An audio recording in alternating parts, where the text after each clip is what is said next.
Mari kita berdoa.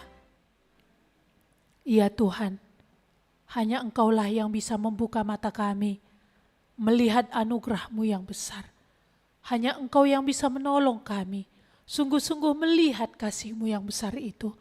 Kami rindu supaya saat ini lagi, Tuhan Kau berkenan memberkati kami.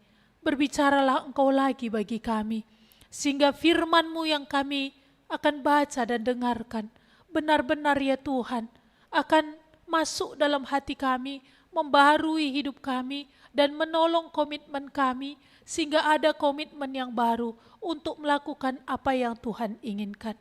Berkatilah kami ya Tuhan, Kaulah menghalau segala kuasa kegelapan dari tengah-tengah kami.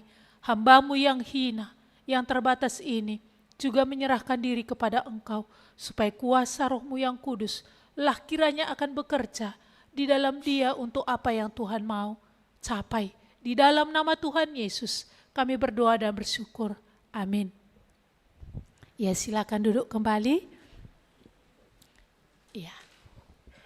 Pagi ini kita akan belajar firman Tuhan dari kitab Yehezkiel. Yehezkiel 37 ayat 1 sampai nanti ayat 14. Yehezkiel 37 ayat 1 sampai 14.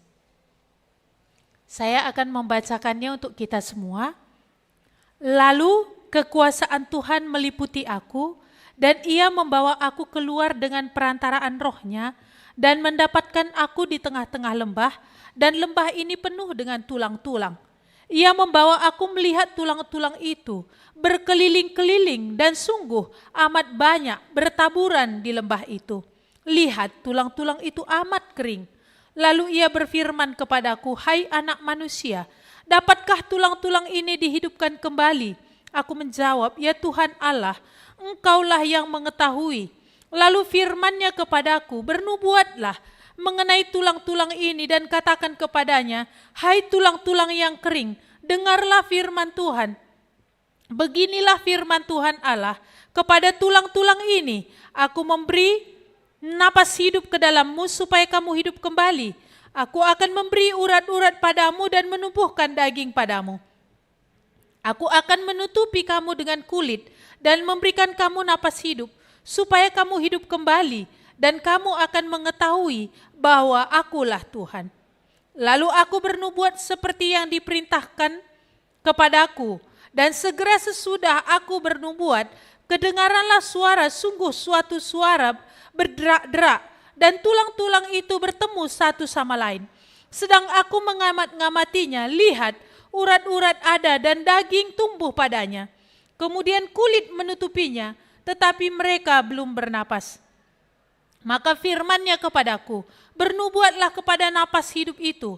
Bernubuatlah hai anak manusia, dan katakanlah kepada napas hidup itu, beginilah firman Tuhan Allah, hai napas hidup, datanglah dari keempat penjuru angin, dan berhembuslah ke dalam orang-orang yang terbunuh ini, supaya mereka hidup kembali." Lalu aku bernubuat seperti diperintahkannya kepadaku, dan napas hidup itu masuk di dalam mereka, sehingga mereka hidup kembali. Mereka menjejakkan kakinya, suatu tentara yang sangat besar. Firman-Nya kepadaku, "Hai anak manusia, tulang-tulang ini adalah seluruh kaum Israel. Sungguh mereka sendiri mengatakan, tulang-tulang kami sudah menjadi kering, dan pengharapan kami sudah lenyap, kami sudah hilang. Oleh sebab itu bernubuatlah dan katakan kepada mereka, beginilah firman Tuhan Allah, sungguh aku membuka kubur-kuburmu dan membangkitkan kamu, hai umatku, dari dalamnya, dan aku akan membawa kamu ke tanah Israel. Dan kamu akan mengetahui bahwa akulah Tuhan, pada saat aku membuka kubur-kuburmu dan membangkitkan kamu, hai umatku, dari dalamnya, aku akan memberikan Roh-Ku ke dalammu, sehingga kamu hidup kembali, dan aku akan memberikan kamu tinggal di tanahmu. Dan kamu akan mengetahui bahwa aku Tuhan yang mengatakannya dan membuatnya. Demikianlah firman Tuhan. Iya. Keponakan saya itu dia punya 3 anjing. Iya, satu namanya cisnut. Iya. Si cisnut ini dari kecil memang benar-benar dia dekat seperti itu ya, sampai makanannya pun spesial, samponya pun spesial dia buat. Tapi kalau dua anjing yang lain dia nggak mau buat seperti itu karena dia lihat seperti terikat dia dengan si cisnut ini tadi. Nah, sebenarnya anjing ini yang paling spesial di antara 3 anjing yang ada. Tetapi karena dia sebenarnya masa lalunya, ya dulunya begitu ya, si cisnut ini terbiasa makanannya itu kepala ayam yang dimasak tapi pernah juga dikasih mentah. Nah sekarang dia sudah beternak.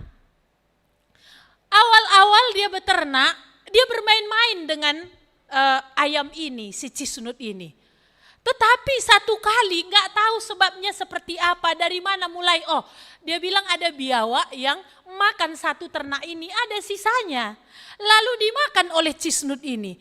Itu seperti membangkitkan memori yang lama. Dan akhirnya apa? Ketika ternaknya ini tadi, ayam-ayam ini dilepas, dia tangkap 1 ekor. Mulai dia nikmati. Akhirnya si cisnut ini diikat. Nggak lagi dilepaskan. Badannya makin kurus. Kenapa? Karena tidak ada kemerdekaan. Dia nggak bisa bebas. Diikat. Tapi dia kasihan. Ini kalau diikat seperti ini terus dia menderita, makin kurus gitu. Dia sayang, tapi melihat tingkah si cisnut ini, dia nggak mau lepas. Tapi satu kali karena belas kasihannya dia lepas juga. Dia lepas, awal-awal masih baik. Tapi satu kali dia makan kalkun. Kalkun yang sedang bertelur. 1 ekor dimakan kalkun ini. Di situ tiada ampun. Dia pukuli cisnut ini, satu sisi dia sedih, mulutnya udah berdarah-darah. Sedih kali dia. Ketika adiknya ini cerita, kakaknya pun nangis. Karena mereka memang sayang kali sama si cisnut ini. Jadi di sini gak ada lagi kesempatan. Sebenarnya dia sangat sayang. Dan dia yang paling spesial di antara 3 anjing ini. Tapi melihat kelakuannya mau gak mau ini harus diasingkan. Akhirnya apa? Dibawa ke Babel gitu ya. Babelnya mana? Dipindahkan ke Medan. Dikasih sama bapak udahnya. Walaupun dia sendiri sebenarnya menangis. Dia sendiri sebenarnya sedih. Aduh, coba kalau kau agak baik budi. Kau sebenarnya spesial di antara yang bertiga. Tapi karena kau tidak turut, terpaksalah kau diasingkan. Iya, kayaknya seperti itu juga ya. Waktu saya dengar cerita ini, memang saya teringat gitu ya. Seperti inilah sebenarnya hati Allah itu. Enggak ada sebenarnya kalau masih ada jalan yang lembut untuk mendidik. Enggak perlu disiplinnya keras-keras sekali. Tadi kan di awal dengan rantai ya. Tapi rantai itu pun hanya artinya dia kasihan gitu. Dia sendiri mau. Cisnut itu benar-benar merdeka dan menikmati hidup yang ada pada dia.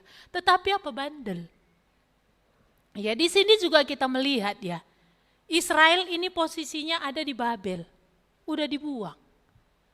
Sebenarnya kalau ada jalan yang lain untuk memberikan disiplin mereka tidak bandel, Tuhan gak akan pilih cara ini. Tapi gak ada cara lain lagi.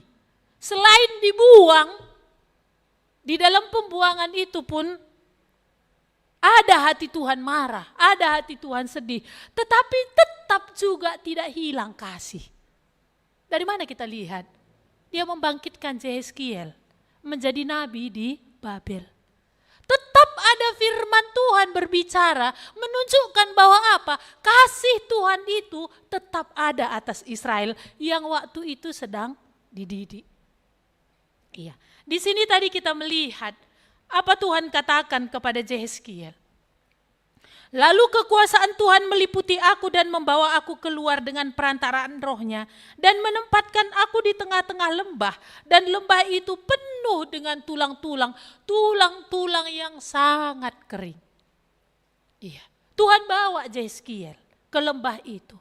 Dan Tuhan tadi katakan apa? Bahwa tulang-tulang yang sangat kering ini adalah orang-orang Israel itu yang ada di pembuangan.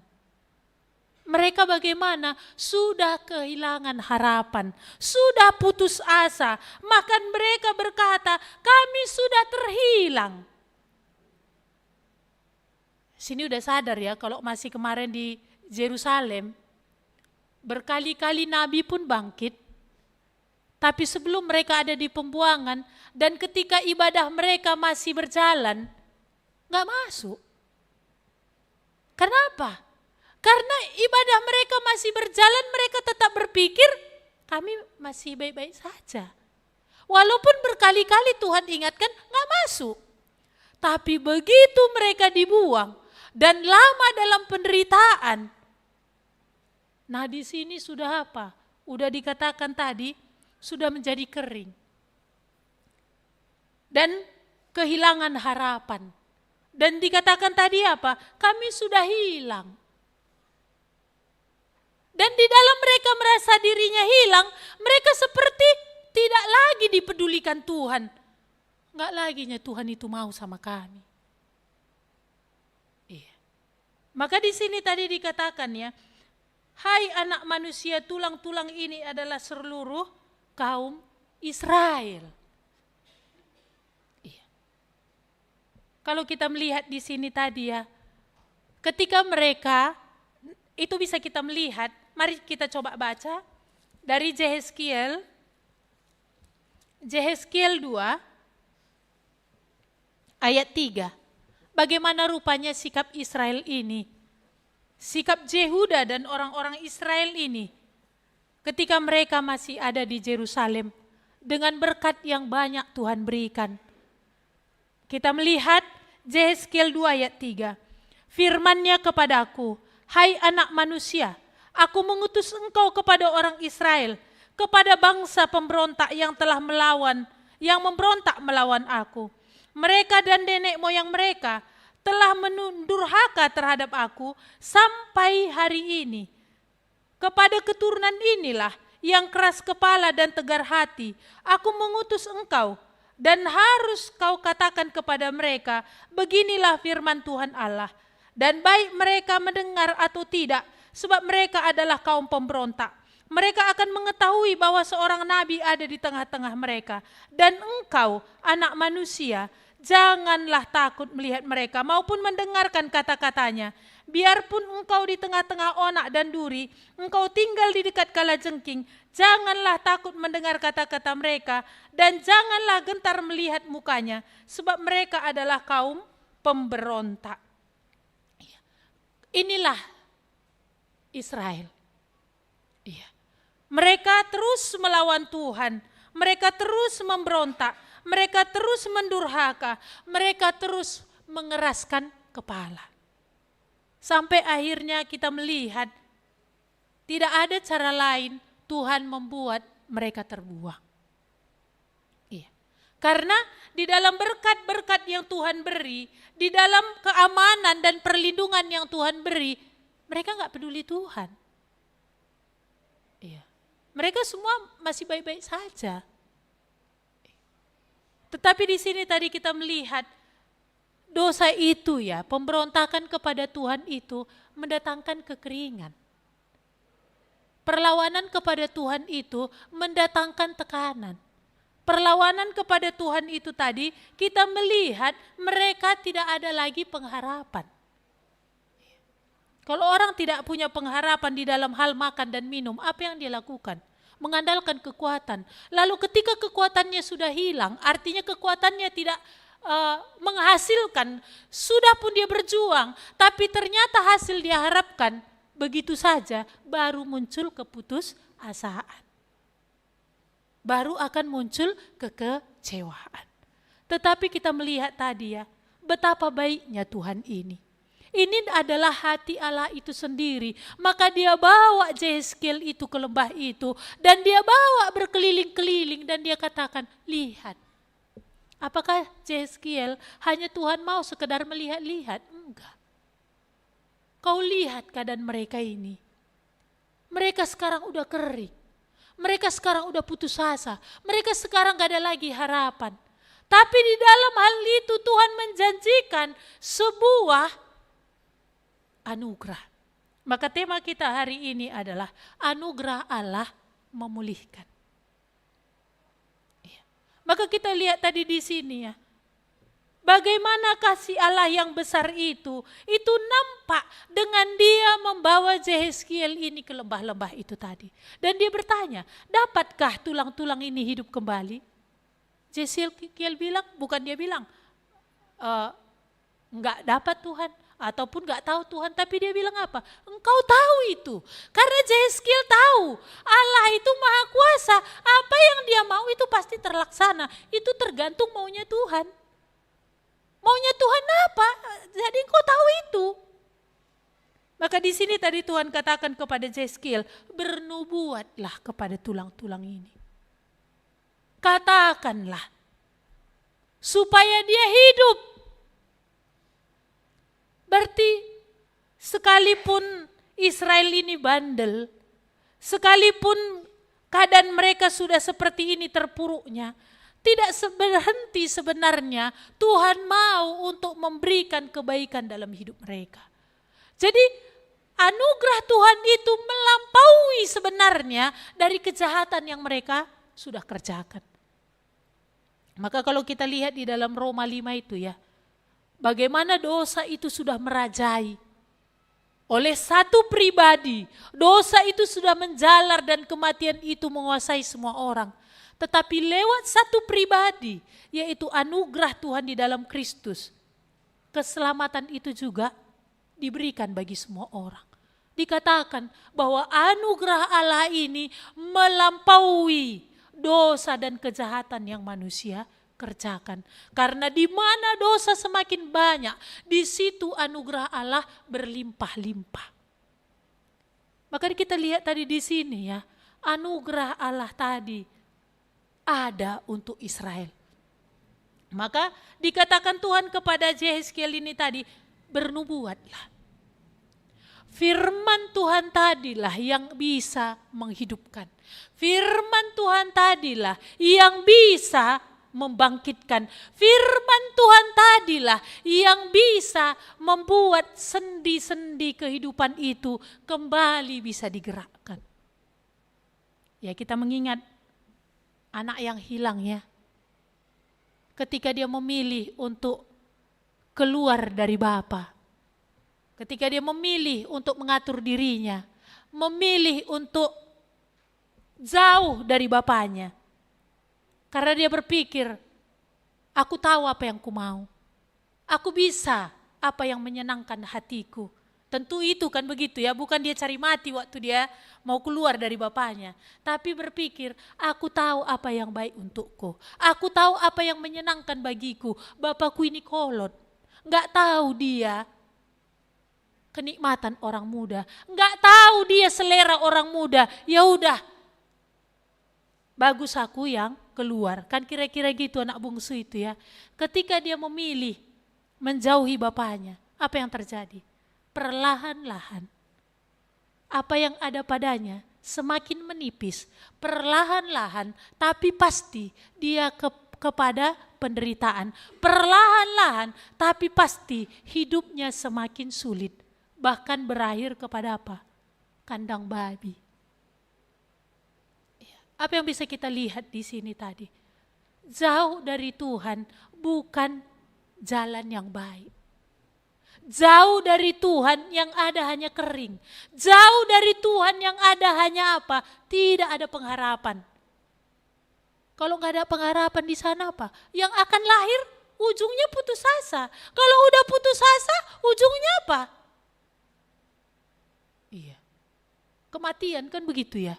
Jadi jauh dari Allah itu tadi, yang ada hanyalah apa? Merusak seluruh sendi-sendi kehidupan. Merusak juga keluarga, merusak juga banyak orang. Jadi makin hari makin luas dia rusaknya.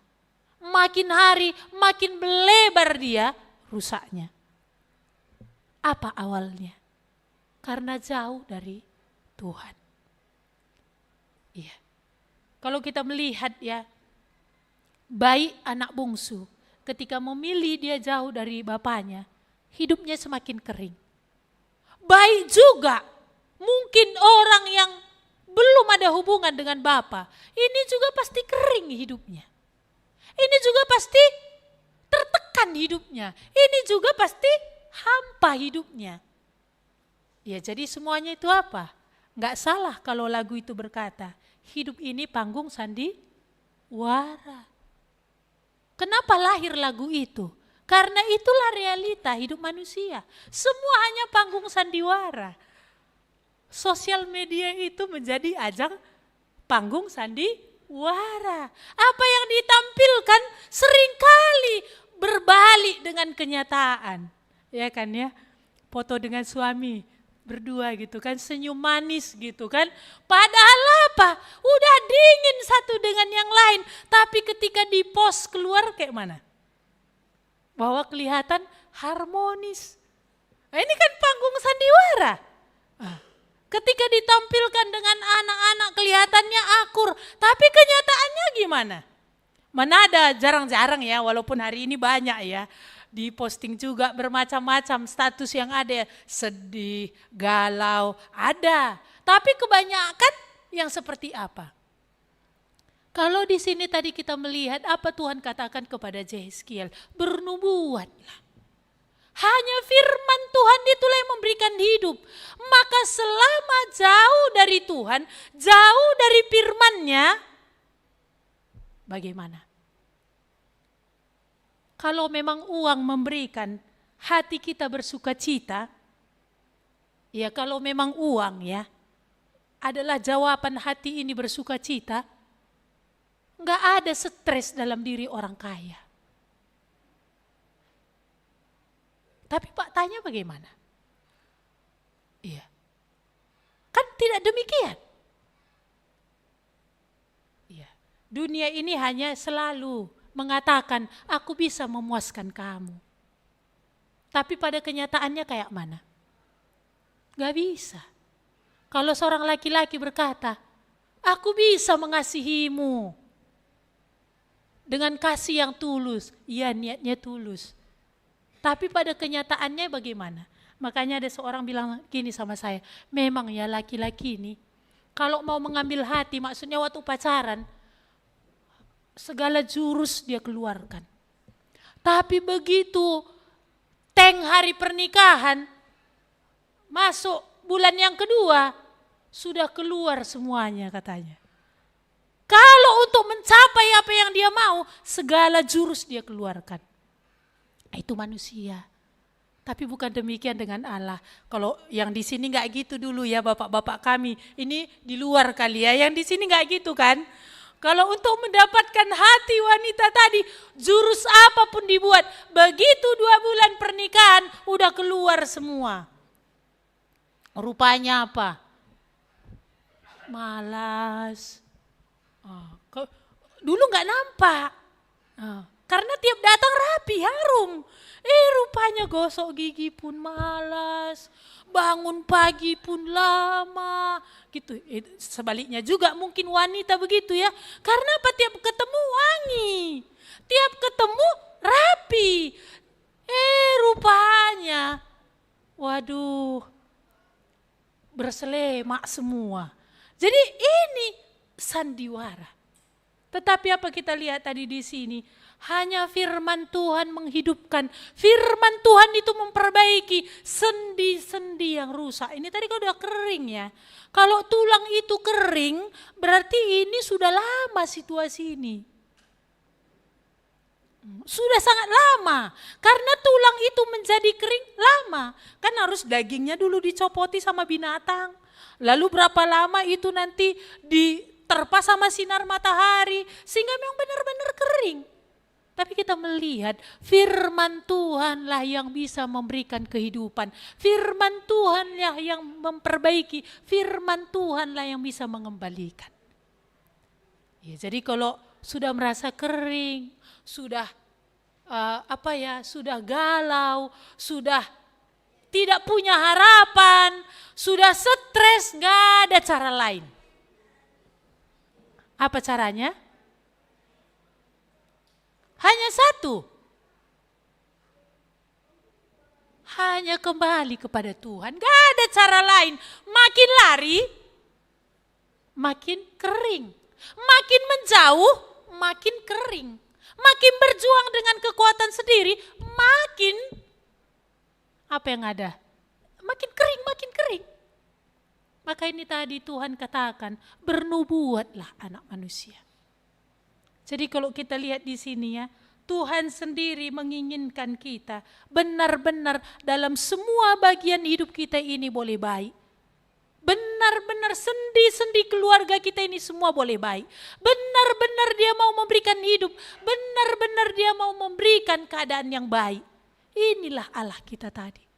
Dan dia sanggup melakukan itu. Dan itu terjadi kapan? Ketika kita kembali kepada dia, mendengarkan apa yang dia katakan. Bukan mendengar ya.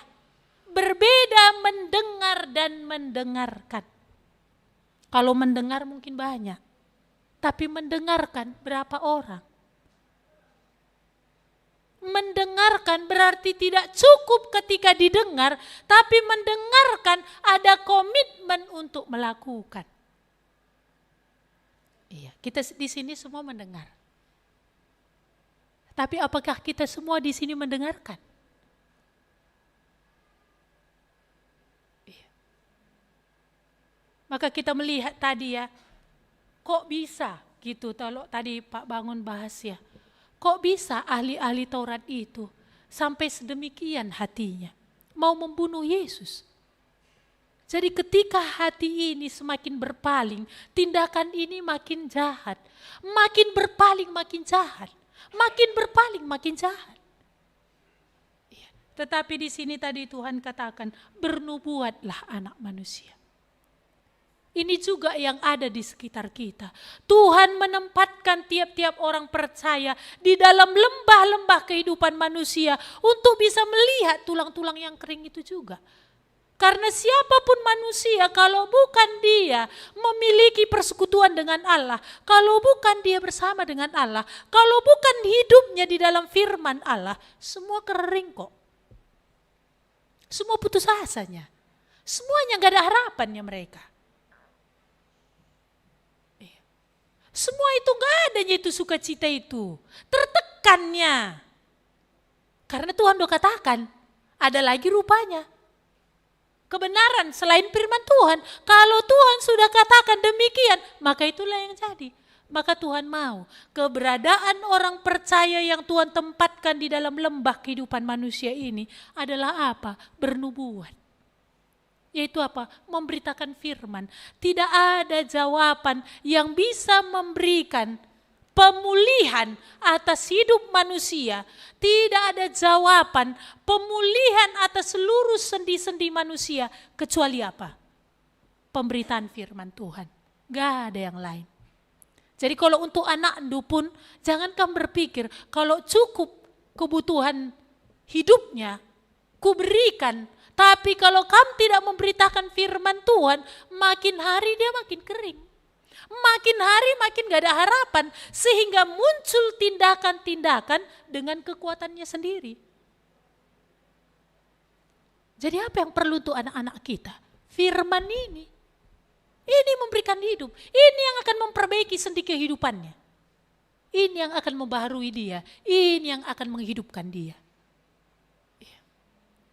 Jadi siapapun dia ya, makanya saya lihat kan, tapi itulah, saya udah dikenal kalau di Royal itu hamba Tuhan. Jadi udah susah inilah kalau hamba Tuhan yang ngomong kan. Udah susah ketika saya ngobrol, kemarin itu berketepatan. Ada 4 bapak-bapak, memang sering saya suka sapa orang kalau olahraga gitu ya. Jadi mereka kan tahu karena ada 2 orang saya ceritakan firman Tuhan. 2 orang ini rupanya orang agak berpengaruh di situ, begitu dalam kumpulan itu. Satu bukan saya rencanakan, tapi memang saya doakan sama siapa kau mau aku cerita hari ini Tuhan. Dia sendiri, saya sendiri jadinya cerita. Karena dia bapak-bapak lalu dia tanya, kamu kerjamu apa? Gitu. Lalu dalam hatiku lah supaya dia juga nanti punya batasan karena kami kebetulan beriringan begitu. Saya bilang, saya hamba Tuhan. Lalu cerita tentang Tuhan macam-macam seperti itu. Udah tahu. Terakhirnya ketika saya senyum ataupun saya sapa, 4 bapak ini ngomong gini, itu karena berpapasan dengan keponakan saya. Itu hamba Tuhan, itu cari jemaat kata, aduh. Karena saya kasih memang buku kesaksian sama hati manusia. Itu hamba Tuhan, cari jemaat itu kata. Aduh Tuhan, gimana? Inilah resikonya kalau hamba Tuhan kadang menginjili di luar sana. Dia pikir cari jemaat. Ya penuh pun gedung ini kalau ternyata nggak sampai juga kepada keselamatan, sama saja kan. Maka memang lebih mantap kalau kami yang cerita Injil. Bawa kemari, nah itu baru cocok. Kan begitu ya. Kalau kami yang cerita, nggak ada, oh ini cari jemaat. Baru saya tahu kan, ya ampun. Tahu Bibi, tadi mereka ngomong-ngomong 4 itu. Karena duluan saya lari. Mereka bilang itu hamba Tuhan itu cari jemaat. Aduh Tuhan, kayak mana lagi nanti aku ngomong sama mereka ini ya. Padahal masih 2 yang saya injili. Akhirnya mereka semua udah tahu kalau saya hamba Tuhan. Jadi ini tugas kita bersama. Tuhan katakan di luar Tuhan, jauh dari firman, semua manusia hanya tulang-tulang yang kering.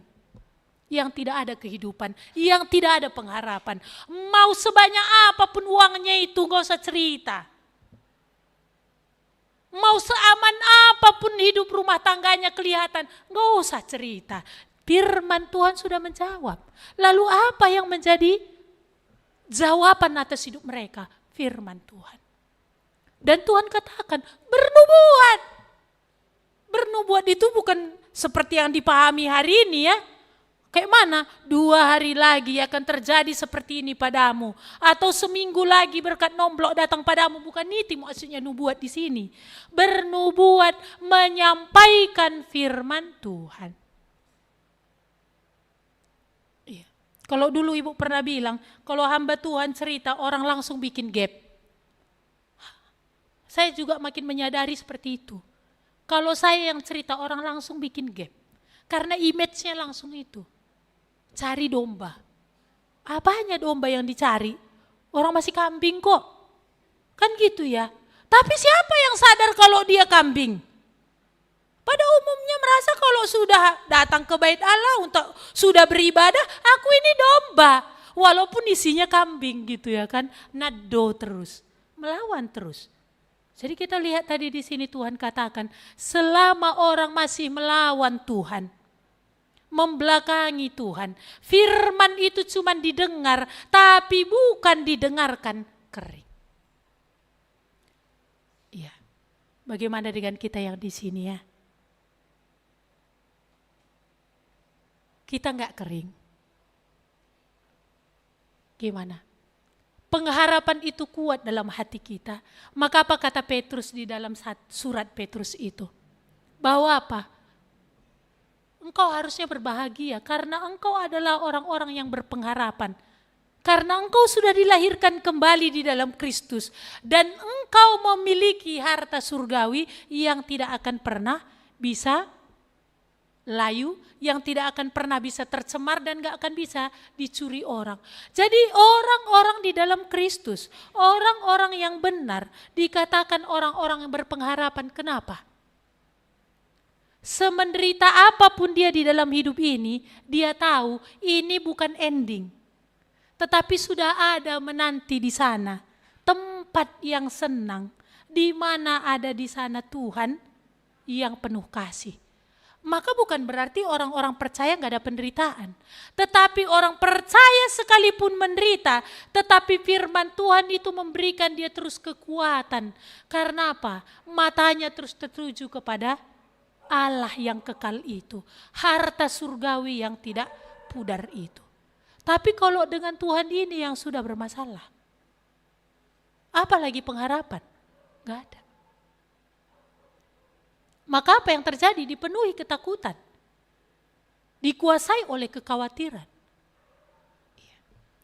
Jadi bagaimana kita yang di sini ya?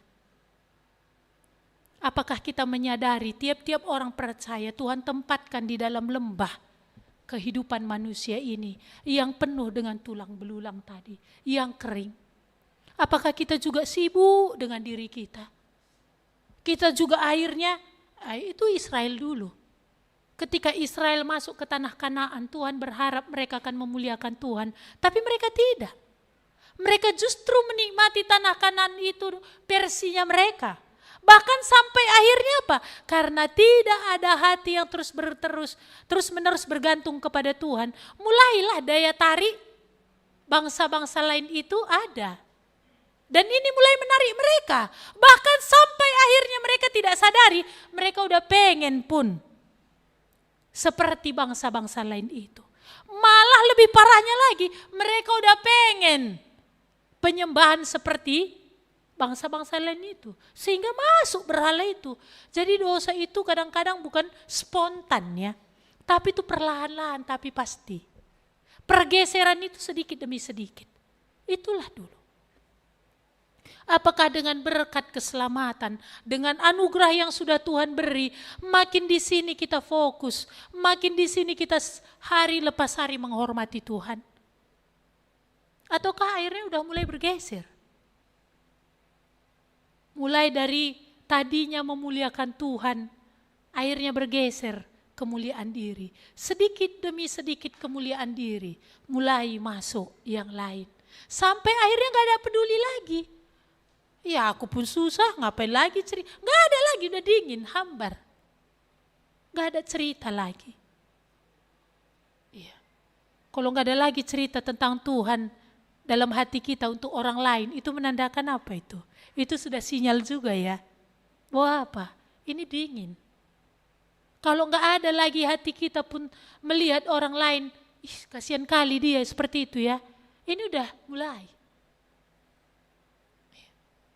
Tapi di sini tadi Tuhan katakan kepada Yeskiel, hanya nubuatanlah yang menghidupkan, hanya firman Tuhan yang memulihkan. Maka itu adalah tugas setiap orang percaya. Kalau dulu pada Yeskiel, hari ini kepada tiap-tiap orang percaya, Tuhan katakan hanya engkau jangan memberontak. Hanya engkau jangan melawan. Iya. Gimana kita yang di sini? Masih ada Tuhan berbicara kepada kita ketika berjalan, berkeliling. Lihat itu, lihat si anu itu, lihat si anu itu. Sehingga masih lahir doa kita, sehingga masih ada kita berbicara. Lihat itu. Atau sudah pusatnya kepada diri.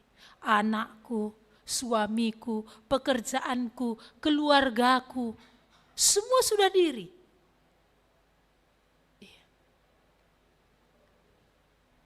Tentu ya kalau kita semua di sini bergerak dalam keberadaan kita masing-masing sebagaimana Tuhan katakan. Mungkin tahun depan kita harus bangun gereja. Satu lagi ataupun naik ke atas. Gak muat. Kalau memang ada satu orang saja kita doakan rutin Tuhan satu ini. Biarlah kalau gak tahun ini tahun depan dia bertobat. Kalaupun gak tahun depannya, tahun depan lagi bertobat. Kalau tentang pohon itu berapa tahun itu diminta sama ketika mau ditebang. Kasih aku kesempatan tahun ini katanya kan. Biar ku usahakan. Kalau nanti gak berbuah tahun depan, tebanglah. Iya. Berapa lama kita sudah bertobat? Dalam pertobatan kita, berapa oranglah yang akhirnya mendapatkan kehidupan karena kita bernubuat, karena kita memberitakan Injil itu, karena kita tidak berhenti pada kita firman Tuhan itu. Jadi apakah di keluarga kita terhadap anak-anak kita firman ini tidak berhenti? Ini nanti kan tahun depan sil juga gak gol gitu. Sedih gak gol dia. Tapi lihat kesehariannya gak ada firman Tuhan disampaikan. Ini gimana coba? Lalu berharap di sil. Lalu dibilangkan sama siapa rupanya dia kemarin PA. Kakak pembimbingnya siapa kemarin? Si anu ayo pantas lah. Itu rupanya kakak pembimbingnya. Kata apa itu masalah kakak pembimbing? Pertobatan kan pekerjaan roh Tuhan. Jadi ini tadi ya, firman Tuhan tadi bernubuatlah. Gimana? Masih berbicaranya kita? Masih kita beritakannya firman Tuhan itu pada orang? Iya. Kalau kami kesulitannya, tapi di sini enggak kesulitan gitu ya. Tapi kamu akan tentu lebih mudah. Saya dulu ketika berjualan, masih jualan monja, enggak ada satu pun curiga yang pembeli saya itu ketika saya bagi traktat. Satu orang pun tidak ada yang curiga ketika saya memberitakan Injil. Enggak ada satu pun curiga. Tapi hari ini memang iya. Asal ngomong aja udah curiga. Iya. Jadi ini kayaknya lebih mantap kalau kami yang cerita. Enggak akan ada yang curiga. Iya. Baiklah. Jadi ini mengingatkan kita. Kalau tidak bersama dengan Tuhan, kalau bukan di dalam firman-Nya, hidup pasti mudah-mudahan kering. Itu tadi pasti kering, pasti tidak punya pengharapan. Iya. Bukan mudah-mudahan ya, tapi firman Tuhan datang kepada Tuhan, berbalik kepada Tuhan dan tidak melawan, disitulah ada perbaikan. Mari kita berdoa. Tuhan, kami sangat bersyukur untuk kasih setiamu yang besar terhadap Israel yang begitu jahat. Dan tidak ada cara lain sehingga Engkau membuang mereka. Tapi dalam pembuangan pun Tuhan terlihatnya bahwa kasih-Mu itu besar. Kasih-Mu itu tidak hilang. Kasih-Mu itu terus. Itu dapat terlihat bagaimana Engkau membangkitkan Yeskiel untuk memberitakan firman, walaupun kau tahu mereka tetap keras kepala. Tuhan, kami bersyukur kalau firman Tuhan tidak berhenti untuk diberitakan dari mimbar ini. Tolonglah kami Tuhan, supaya benar-benar hati kami ini tidak keras. Tolonglah kami Tuhan, supaya benar-benar kami tidak melawan. Tapi supaya firman-Mu ini benar-benar berbicara. Mengingatkan kami, Tuhan tolonglah, sehingga benar-benar kami menyadari, kalau bukan bersama dengan Engkau, hidup kami pasti kering, semakin kering dan semakin kering, tidak ada pengharapan. Tuhan, Engkau juga menempatkan kami di dalam lembah kehidupan manusia yang dipenuhi dengan hidup yang kering. Tolong kami Tuhan, kalau bagi kami, Engkau sudah berikan anugerah itu, supaya kami tidak menutup mulut, supaya kami juga boleh menceritakan firman Tuhan yang memberikan hidup, firman Tuhan yang memperbaiki segala seluruh sendi-sendi kehidupan kami. Tuhan tolonglah, supaya tidak ada kami yang diam, hanya berpusat kepada diri. Tuhan, kalau ada di antara kami yang sudah berpusat kepada diri, ingatkan kami Tuhan, apakah ini sudah sebagai sinyal ada keretakan antara kami dan Engkau? Ada jarakkah kami antara kami dan Engkau? Tuhan, kami sangat memohon belas kasihan-Mu, supaya Roh-Mu yang kudus boleh menolong kami, sehingga firman-Mu ini tidak berlalu begitu saja.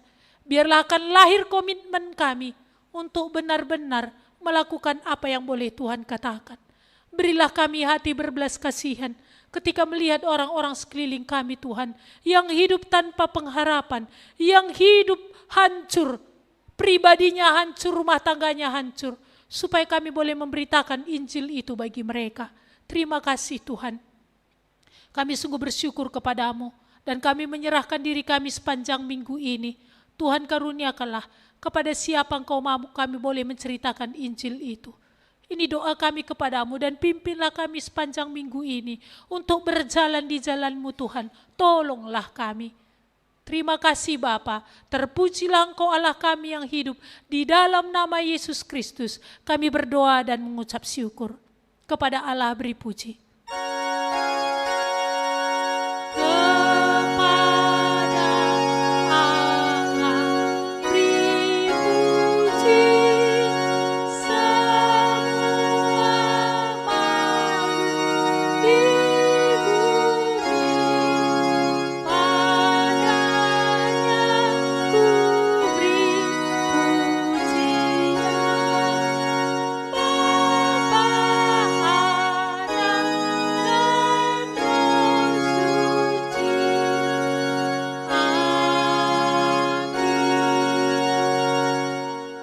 Amin. Selamat hari Minggu untuk kita semua.